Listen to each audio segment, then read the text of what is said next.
We've just returned from the opening session at the Great Hall of the People, where the political report was read to the delegates and the assembled press. It was something of a flurry of activity, you can imagine, thousands of people going through the doors at once now, and I wanted to share my sort of immediate reactions and what I believe to be the key takeaways.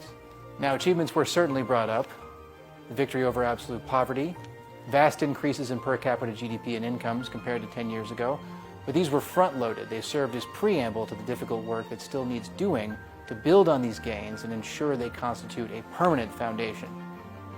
And what will that work entail? More progress on what the country terms high-quality development, economic development predicated on innovation and movement up the value chain instead of aggregate GDP growth, and a focus on the meat and potatoes, metrics that indicate tangible improvements in the people's lives: employment, educational attainment, life expectancy, and other health outcomes. These are the figures that will buoy the country's progress in the long term and are key to its overall modernization campaign.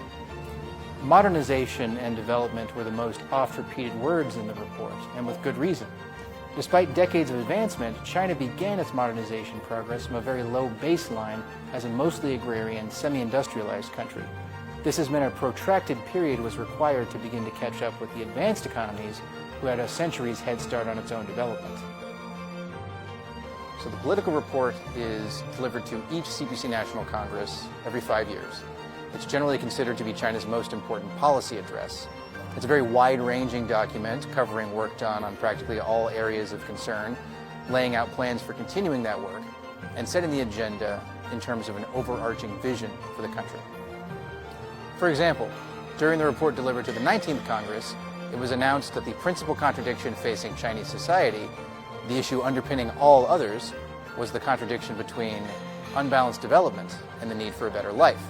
So for this report, it's about agenda setting, but it's also about setting the tone, defining the philosophical and ideological outlook that will characterize the country's approach to problem solving.